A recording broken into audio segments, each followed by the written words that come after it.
The Cannabis Conversation. A European perspective on the emerging legal cannabis industry.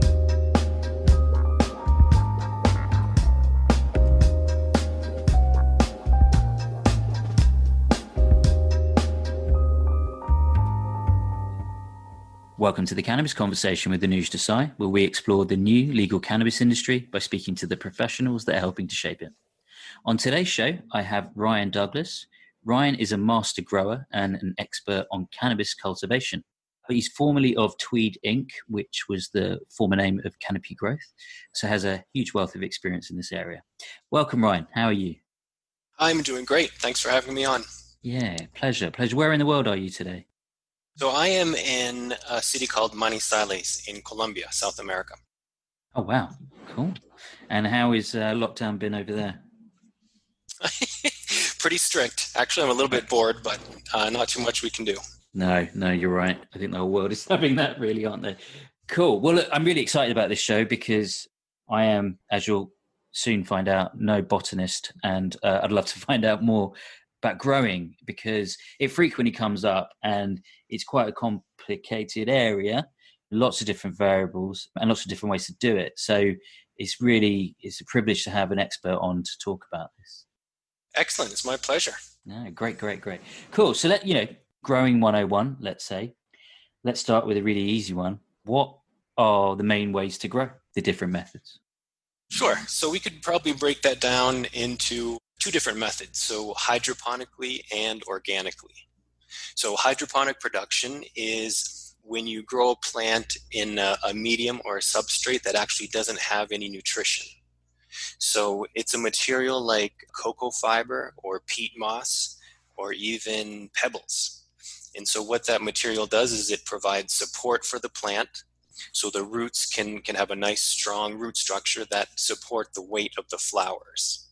So in hydroponics, what happens is the grower needs to deliver the water and the nutrients directly to the plant because there's no nutrition inherent in the substrate. And so for growers commercially, most commercial growers select hydroponics as a method to grow because they can very closely control the amount of nutrition that the plant receives. So they can increase or decrease certain elements, and the fertilizer they use is water soluble, so the nutrients are immediately available to the plant. So it gives the grower a great amount of control when they grow hydroponically.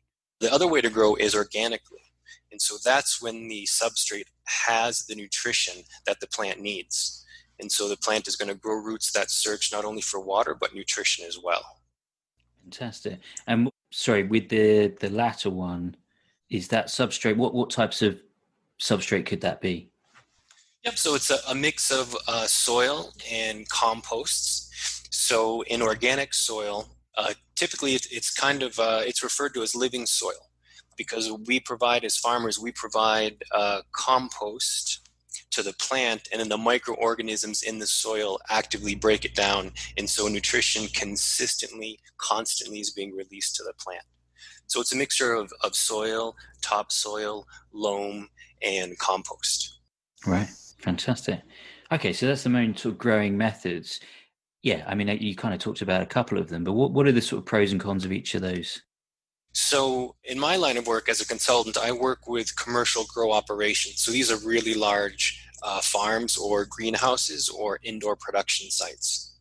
And so for these growers, they need to be able to scale up easily and basically manage tens of thousands of plants successfully. And so like I mentioned with hydroponics, it's much easier to control and adjust than using organics. So typically for startup businesses, I recommend that they don't start growing organically because it's very difficult to, especially on a large scale, acquire the kind of compost and raw materials consistently and on a large volume in order to feed tens of thousands of plants. It's really tricky.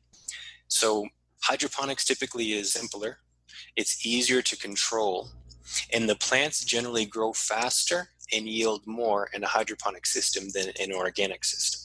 So on the flip side, there's more anecdotal evidence than scientific evidence, but a lot of growers are convinced that organically grown plants actually taste and smell better, that there's something in the process of using this living soil that generates a better expression or greater expression of terpenes or cannabinoids or flavonoids, the things that make the cannabis flower taste and smell really special. So that seems to be, I mean, it's a constant recurring theme in cannabis to me, you know, this natural versus a very kind of human influenced approach. And yeah, whether there's scientific evidence or anecdotal evidence is slightly debatable, isn't there? And so I've grown both ways. Personally, I like to grow organically. So in Colombia, we're allowed to have up to 20 plants per person. You don't have to register. It doesn't matter if it's recreational or medicinal use. So I always have a few plants growing either outdoors or in my house. And so I like to grow organically just because I think it's interesting. But I have grown and sampled flower that's organically grown and flower that's hydroponically grown. And there's a lot of variables that come into play to create an outstanding product. But I've had hydroponically grown cannabis flower that's amazing, and I've had some organically grown cannabis that's mediocre. So it almost comes down to who you talk to. Yeah, and who the grower is, I guess. Right. Yep. So, I mean, it's a kind of a useful contrast, I suppose. Control seems to be something that also comes up quite often because, especially if you're growing commercially, you want consistency. And I suppose, as you highlighted, if you've got an organic situation, having a entirely consistent substrate that can feed tens of thousands, if not more, plants must be quite difficult to maintain that consistency, and that will in turn change the dynamic of the plant. Yeah, so from my perspective, the difficulty is not knowing exactly. You can test organic soil the day that you plant your seedlings, for example, so you know what that soil in terms of nutrition has. What's hard to determine or estimate or forecast is the frequency and the amount of nutrition that the microorganisms release into the soil. So as an example, in a large-scale greenhouse, for example, if a farmer begins to see a nutrient deficiency in the plant, something that looks kind of funny, they can test it. If they find it's low in nitrogen, for example, they can simply boost the amount of nitrogen in their fertilizer solution and it fixes the problem. But with organic solutions, with organic substrates, it's much more difficult to provide individual elements because you are using things like compost in soil or compost teas, which are basically liquid organic fertilizer. And it's much more difficult to be precise. You really have to kind of work with the Mother Nature in a sense and just kind of provide all of the nutrition you believe the plant needs and kind of cross your fingers. Well, that's a brilliant summary. Thank you for that. I guess another added element of this, and is talking about the conditions for growing. And maybe that covers, I don't know whether you do it indoors or in a greenhouse or outdoors. Would you mind sort of explaining what those three different areas, how they influence things? Sure. So to keep it simple, whether you're growing outdoors in an open field or in a greenhouse or in a completely controlled indoor environment, cannabis plants have the same requirements. So we could refer to it as like optimum growing parameters. So it's light, temperature, humidity. So outdoor farmers try to locate their site in an area where the optimum growing conditions are present for most of the year. In greenhouses, there's some tools that farmers can use to modify the conditions inside the greenhouse depending on the weather outside. And then, of course, indoors, growers have 100% control over everything, so they can give the plant exactly what it needs. So just as a point of reference, temperature. So cannabis grows best. It's a warm, temperature-loving plant. So it really needs to be kept between, in Fahrenheit, 68 degrees on the low side, 85 degrees on the high side. So Celsius, that would be a range of 20 to 30 degrees. So, of course, the plant can survive on the hotter end or the colder end, but if it's chronically exposed to conditions that are outside of that optimum range, it's going to grow slower, it's going to yield less, and it's going to be more susceptible to disease or insect infestations. So temperature is one range. Humidity is also important because towards the end of a cannabis crop, the flowers are actually very dense. And the density makes them susceptible to mold. So mold thrives where there's a lot of humidity. It can thrive where it's hot and wet, and it can thrive where it's cold and wet. And so growers need to take great care, whether it's an indoor environment or a greenhouse, to try to dehumidify or create growing conditions that aren't conducive to fungal infections. And so growers typically try to grow plants in the 40 to 50 relative humidity range. So too humid, they're susceptible to fungal attacks. Too dry, and it can actually change how the plant grows and make it more susceptible to insect infestations. So you've got temperature, ideal temperature ranges, we have ideal humidity ranges, and then light, of course. So it's a sun-loving plant. So growers, we have these light meters that allow us to determine exactly how much light is falling on the plant. So the number doesn't matter so much, but outdoors or in a greenhouse or indoors, roughly 1,000 micromoles. Micromoles are the units that we measure light in. So 1,000 would be ideal for flowering. 100 or 200 is way too low, and it's going to affect the productivity of the plant. Anything in excess of that, we actually have the risk of burning the plants because some cannabis varieties do not respond well to really intense light. Very interesting. And maybe I'll pick up on the light aspect of what you talked about. So, as you say, indoor, you can control all of the elements. However, and again, just my rudimentary understanding, is it possible to mimic sunlight perfectly through artificial lights? And how important is that in the growing process? So I think we could mimic the spectrum of natural light. Mimicking the intensity, I think, would just be a question of how many light fixtures you put into the room. But so if you think 1,000 micromoles is the ideal level for flower production. In the summer, on a sunny day outdoors, the sun can exceed 2,000 micromoles. And so if a plant is acclimated to the environment and it's a sun-loving plant, that's not a problem. But indoors and in greenhouses, it's more than twice as if we're trying to duplicate the power of the sun. It's more light fixtures than the grower needs. It's more power consumption. It actually puts the crop at risk of having too much light. So I think with the correct spectrum and the correct quantity of lights, we could get pretty close to the intensity of a sunny day outdoors, but I don't think it's necessary. Right. Interesting. Yeah. There's a few things that I just came to my head and they've gone, but let's stick to the script that I've written down. You mentioned some of the challenges, so mold and pests. How big an issue are they, and how easy is it to kind of those things to get out of control? Sure. So the risk is directly related to the method of growing. So when we talk about indoor growing, greenhouse growing, and outdoor growing, the risks increase as you kind of head along that spectrum. So indoor growers, since they can tightly control light levels, temperature levels, airflow, humidity, carbon dioxide, disease and insect infestations the risk is not very high. So if the head grower or the facility manager takes great attention to people flow and having employees shower before the work shift and use dedicated uniforms during the workday, there's a low risk of outside contaminants getting into the grow room. So indoor growers, it's probably the least risky. Greenhouse, the risk increases because typically you have vents that open and close. You're much more exposed to the elements. And unlike indoor grow rooms that typically have a lot of dehumidifiers or dehumidification capacity, greenhouses don't have that same equipment. So they have to rely more on airflow to dry out the area. So it's not always possible. So if it's raining outdoors, it's probably 90% or more relative humidity in the greenhouse. So that increases the disease pressure. Outdoor farmers have zero control, so it's tremendously risky.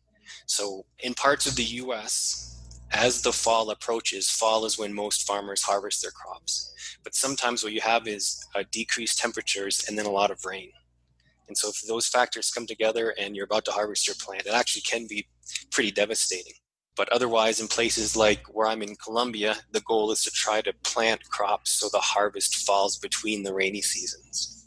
Interesting. And are there any other major threats other than mold and pests? No. So in that sense, cannabis cultivation isn't much different than any other kind of agricultural crop.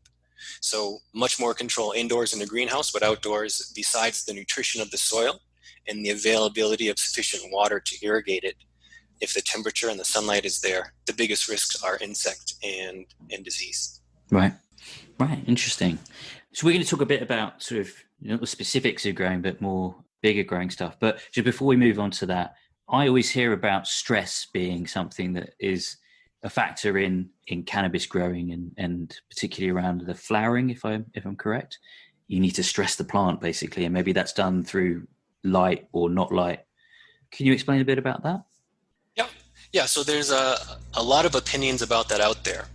So I'll talk about stress from a positive viewpoint first. So a lot of indoor growers, because they can control the environment, during the last week or two of production, they'll induce stress on the crop to try to increase the production of oil. So oil is what has the medicinal properties. So the more oil, typically the stronger, better quality the flower is. And so what a lot of growers do is for the last couple of days of the crop cycle, they'll actually shut off the lights, because some growers believe that in the absence of light, the plant actually produces more oil. And other growers actually cut irrigation completely, and they force the plant to wilt, because at the same time they believe in response to stress, the plant will produce more oil.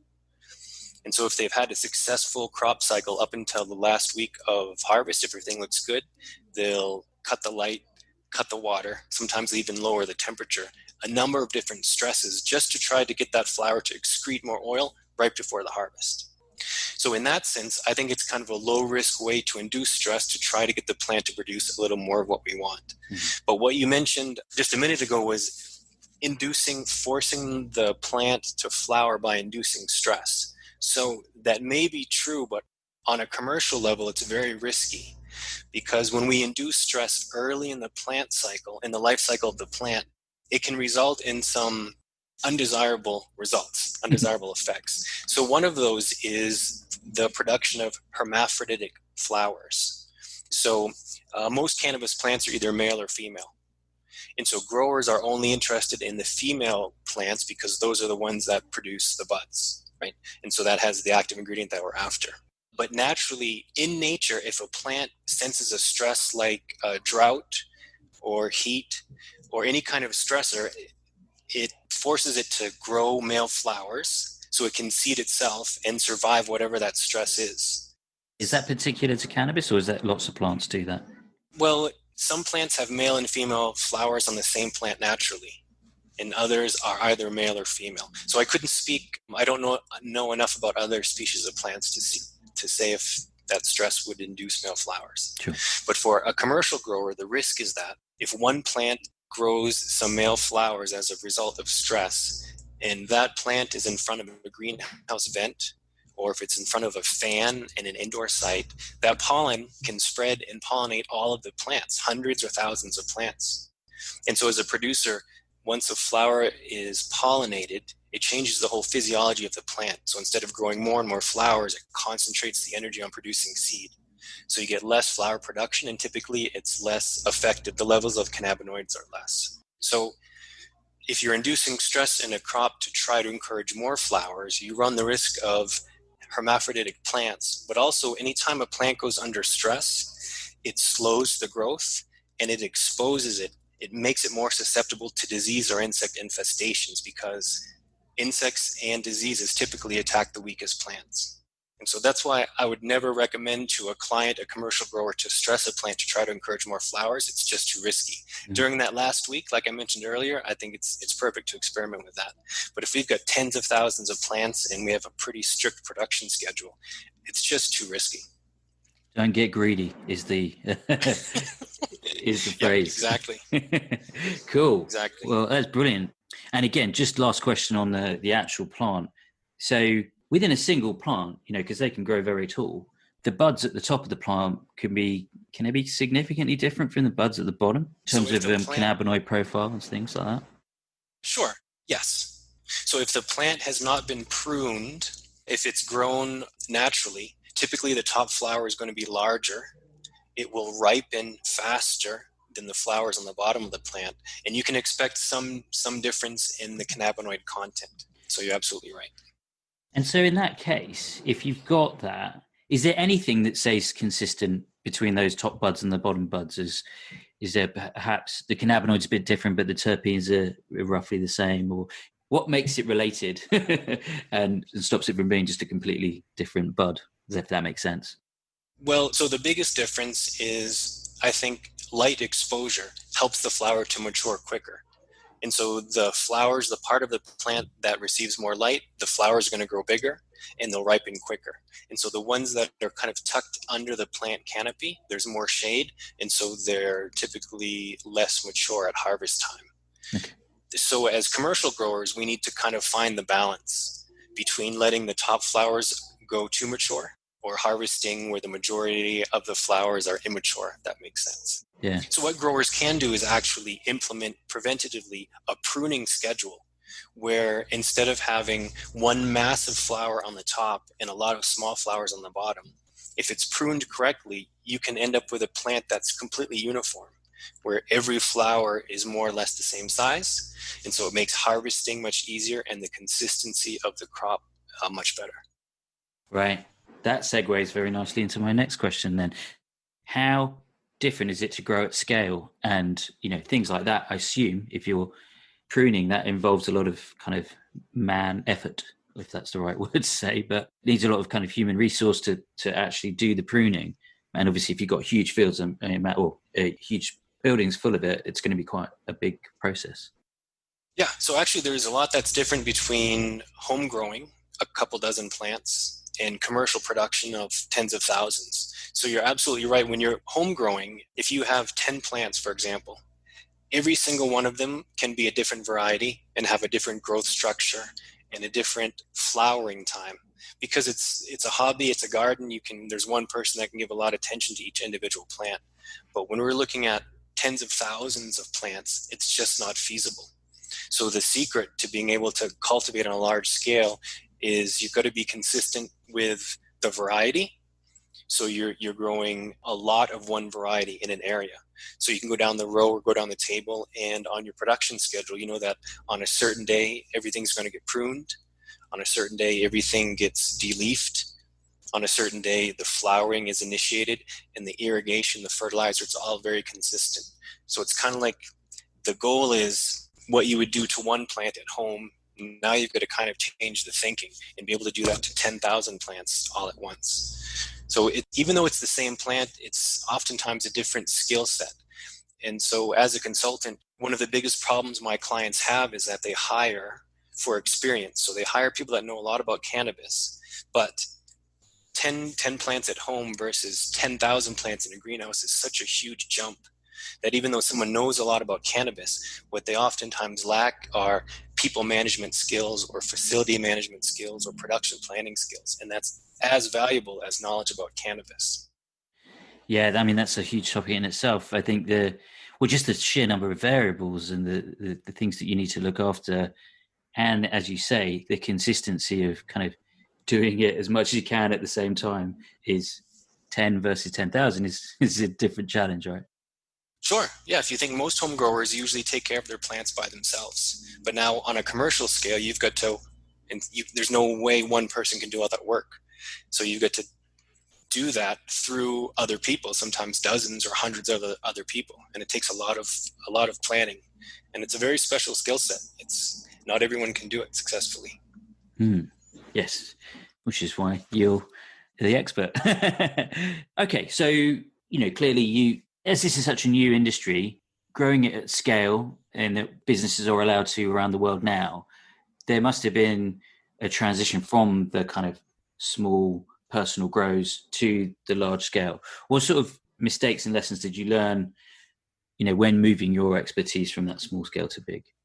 So probably my background is a little bit different than the average grower. So even though, for the last 20 years, I've been a home grower, whether it was legal or not, I always had a couple plants going. But my career, I was a commercial greenhouse grower of ornamental and edible crops. So for 15 years before entering the legal cannabis industry, I was growing hundreds of thousands of plants per year. And so I didn't have the challenges going from kind of a closet grow to a commercial grow, because in my regular working life, that's all I worked with, was commercial scale production of plants. Right. And so for me, the transition was pretty simple. Yes, there's some specifics to cannabis that are unique, but 90% of the process of commercially cultivating a plant, I already had 15 years of experience under my belt. So the transition was pretty easy. It was seamless. We just set up the indoor grow the same way I set up the greenhouse when I was growing, 10,000 petunias.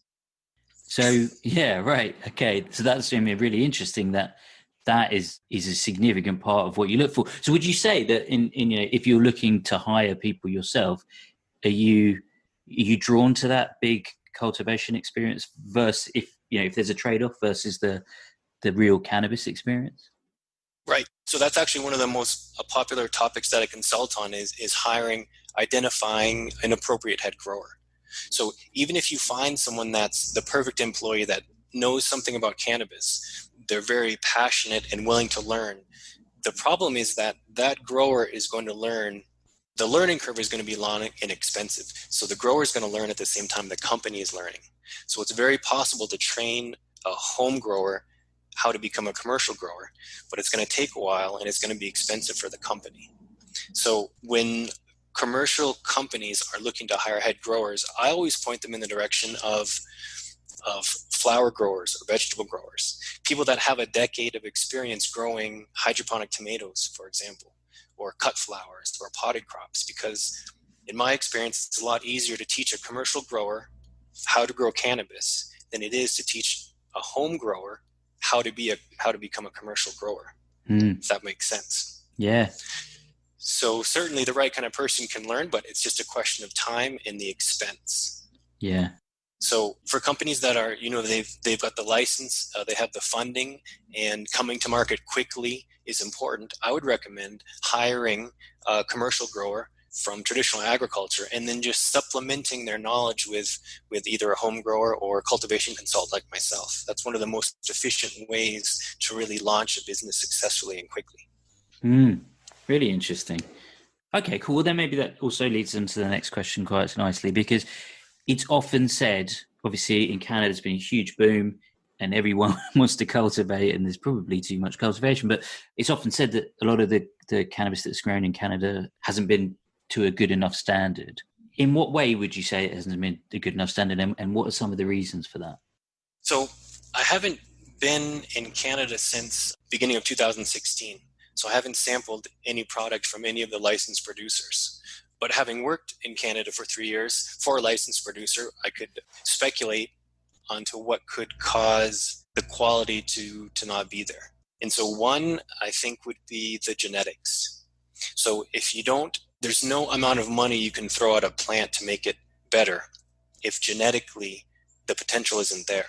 So let's just take, for example, THC. So a lot of recreational users and a lot of medicinal users want cannabis with high THC. So if you have a plant that has been grown out and tested around 10% THC, there's no amount of money, there's nothing we can do to make that produce to test at 20% THC. So the grower can only bring out the true potential of the plant. We can't do anything to really increase that. So one reason the quality of flowers in Canada might be less than desirable are inferior genetics. Right. Another reason could be in order to be able to sell products in Canada, it needs to have a lab analysis. So they test for things like pesticide contamination or heavy metal. And they also do microbiological testing. So it checks for anything from salmonella to different kinds of mold that are potentially in the product. It's also required to have a certain level of moisture. And so the thinking is that if the dried flower has too much moisture content, it will have a tendency to go bad or grow mold on the shelf. And so I think that the standard, in order to sell the product, the flower has to be really dry. So if I recall correctly, when I was growing in Canada, it was somewhere in the range of 9 to 13% moisture content of the flower was acceptable for sale. So the problem is a lot of craft growers, high quality cannabis actually is better when it's more moist than that. So if you dry it down too much to pass the lab test, you could end up with something that's just really crispy, really dry, overly dry. And at the same time, the terpenes, the molecules that are responsible for the smell and the flavor of the cannabis, they're very volatile at high temperatures. They're very sensitive. So if you dry something down too much, you lose a lot of those terpenes, you lose a lot of the flavor and the smell as well. So not having been in Canada for a couple of years, those three factors could come into play. Poor genetics, being too dry so it's really crumbly, and then being dried too fast or too hot eliminates the terpenes, and then the flavor, the aroma, the bouquet just isn't there. Okay. So, I mean, these are all kind of things that you probably learn from the process of doing it, along with probably a bit of sort of shelf life type product issues, let's say. Yeah. So I think a lot of growers are not, if they could sell the product a little more moist. I mean, there's ways to package material so it doesn't go bad once it's in the container. Or you can pull out the oxygen and inject it with nitrogen gas. It doesn't affect the product, but it literally freezes potential decomposition. So while it's on the shelf, it stays that way. Once the customer opens it, it's fresh, it's moist, and well, there's no way to control moisture content once the container is open, once it's in the customer's hands. But if you think, a lot of places in the US do not require testing of their product before they can sell it in dispensaries. So you've got a lot of dispensaries that are selling high quality product that's going to test high in moisture content, but there's never been one case of death in the US that someone has purchased cannabis and consumed it that had an elevated moisture content level with negative results. So I think a lot of growers in Canada would prefer to see that testing range or those testing limits expanded a little bit. So I think we could safely they could produce a better quality product without putting anyone in danger. Yeah. All these things will hopefully get ironed out over the years as the industry progresses. Cool. Okay. So within a bit of kind of future gazing as we come towards the end, I mean, where do you see the market heading, with so many growers, and is there enough demand yet? Where you are in Colombia is obviously being quite a popular place to grow because of the very ideal kind of climate and those factors. Where do you see the market heading? Sure. So in Colombia, the goal was to have a low-cost producer of cannabis that would be allowed to export to different parts of the world. So what inevitably happens is when a country legalizes cannabis for the first time, people have the legal right to consume it, but they don't have the domestic capacity. It just doesn't exist. It takes sometimes years to build up domestic capacity to have product to sell. So you've got this situation where there's a demand, people are legally allowed to consume it, but there's no cannabis. So countries that are producing and allowed to export, that's actually a very attractive option for them because they can supply a given country for a couple of years until domestic capacity can meet demand. So that is the goal for Colombia. Places like Mexico, some places in Africa, that's the thinking, and it will be the thinking. A large-scale, low-cost production and export to other countries. So particularly with Colombia, there was a lot of interest a few years ago, a lot of people applying for licenses and a lot of foreign investment coming to the country. Unfortunately, there's been quite a bit of a delay in licensing companies and kind of jumping through all the hoops in order to be able to export products. So it's slow, it's in a bit of a pause, but I'm confident over the next few years, it's going to be one of the biggest players on a global scale in terms of large-scale cannabis cultivation. In the US, since it's not federally legal, the scene is a little bit different state to state. So some states only allow medical use, some states have medical and recreational use, some states have nothing. And so nobody knows if it's going to be federally legal anytime soon. A lot of people are assuming, but even in the absence of federal legalization, there's a lot of opportunity in those states that have not legalized cannabis yet for medicinal use, or those states that have a medical program and are on the verge of allowing adult use, recreational use. So every time that happens, the same scenario plays out.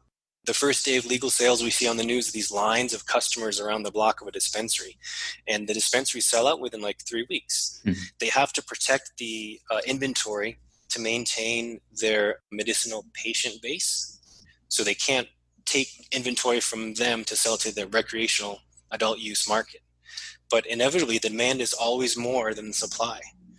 And so that's where there's an excellent opportunity for cultivation businesses that even for the short term, for a year or 2 years, are interested in serving a market. If they can either expand quickly or launch their business quickly, come to market quickly, there's a window of opportunity there where it can be very profitable for the business. And for the consumers, they're going to be thrilled because there's actually product available consistently. It's a little more difficult to comment on other countries because it's just hard to kind of keep track of.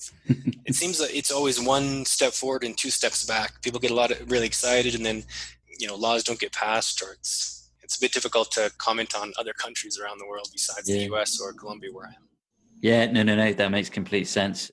Looking for newly deregulated markets effectively, where there's the opportunity. I mean, as you say, in the UK, we had a change of law, but none of the framework was set up to, we don't really cultivate here, obviously, but maybe a GW farmer do. But yeah, look, we had the law change, and then we don't have the framework to really get it in the patient's hands. So, yeah.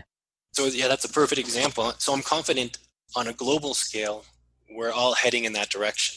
I don't think we're ever going to go back to criminalizing it across the board, but it's just a question of likely really slow rollouts or confusion, or a little bit of progress and then a couple of steps backwards. But I'm confident over the next 5 to 10 years that, the entire world is going to head in that direction. If not for the benefit of the consumers and the patients, for the amount of tax money that these countries are seeing that they can realize simply by legalizing and taxing and regulating the sale of it. Yeah. And no doubt COVID will probably accelerate that a little bit, because people will be looking for money. Cool. Okay. Well, look, that is brilliant summary. And, we could go deep on a number of those areas, but so no doubt I'll get you back at some point. I'll finish with my trademark final question, which is, what did your parents say when you told them you were going to be growing weed on an industrial scale? Oh, that's interesting. I think they were pretty supportive, actually. So they knew I was a plant person for 15 years before that, and they're gardeners themselves.